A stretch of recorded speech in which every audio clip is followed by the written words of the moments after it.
So guys, I am back from Death Valley National Park. Yeah, I went out to Saline Valley for the week, but I only stayed 2 days. 2 days? No, I had planned on staying all week. I figured, let's get the heck out of here, you know. If I'm gonna spend a few $100s in fuel, I want to go more than a weekend, right? Once I get out there, park it, we're there for the week. Make it worth my while, right? That was the plan, and then from there, I wanted to hike out into the dunes and like camp out for the night in the dunes. I thought that'd be kind of cool. I wanted to go up Beaver Ridge Canyon and do a little hike in the canyon. I've never actually been up in the canyon on the base of the Inyo Mountains. In fact, there's a couple little canyons here I haven't done them yet. They say there's actually water flowing, a trickle of water out now this time of year with this drought. Just something to check out, but they're like over in the mountains, across the valley. There's some Indian pictographs or pictoglyphs or whatever you call them up the trail. Somewhere going up Steel Pass. I didn't do any of that. It was just too hot. I even had my drone all ready to go, and it was too windy. It was just too hot. I left here Monday. It took me 6 hours to get there. I got out there about 5 p.m. It was 91 in Big Pine where I refueled, and then up there in the Inyo Mountains, I think it was in the 80s. Maybe the low or high 70s. But then as you go down into the valley, in the Saline Valley, it was like 105 at 5 o'clock. The wind was blowing, so it's like, yeah, this might be doable, you know, crack open a cold one. But yeah, oh man, it was hot. It was hot. I think at 10 o'clock at night, it was still 90 degrees. I slept in the back of the truck because it was so windy. I didn't want to put the tent up because the tent just flops around all night.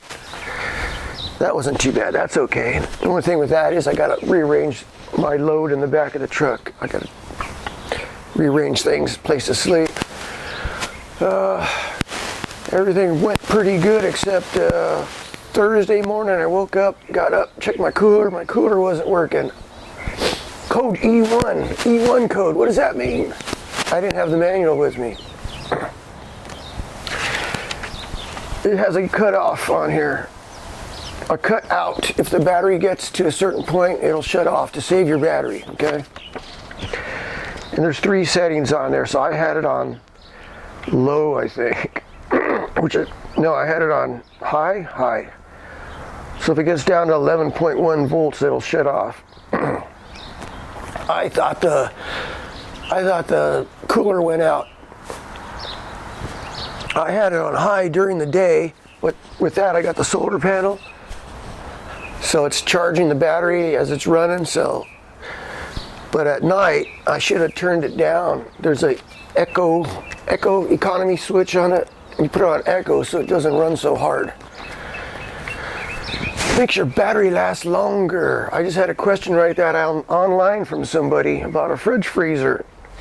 I told them they work fine as long as your engine is running because the alternator's going. But at night, you might want to get an auxiliary battery. I run an auxiliary battery and a solar battery and a solar charger. And they also run a DC-DC charger off the engine. Okay, I also have a switch to connect the front battery with the auxiliary battery. So I'm pretty good there, so it doesn't go dead. Like if I was parked in trees all day in the forest, no sun, at least I got the DC-DC charger. Yeah. So anyway, that's you're asking what kind of cooler? Hey, there's all kinds of coolers out there. This is the one I bought. I just went on Amazon, Iceco JP40. Holds a 30-pack, no problem.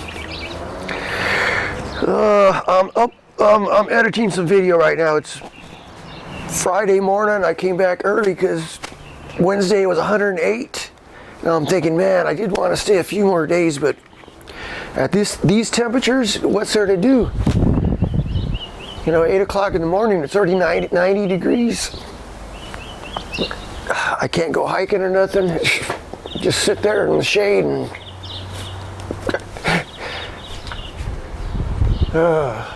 yeah, so yeah, I came back early. I was like, all right, Thursday morning, it's gonna be another hot one. Just pack it up and get out of here. So that's all pretty uneventful. Everything ran good.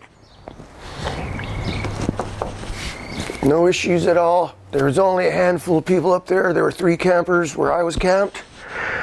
And I think I only saw maybe 3 other people down at the other campground. Yeah, very quiet, peaceful, but just too hot. And look at it, I come home and it's overcast, it's cool. It was even wet out here this morning. It must have drizzled overnight or something.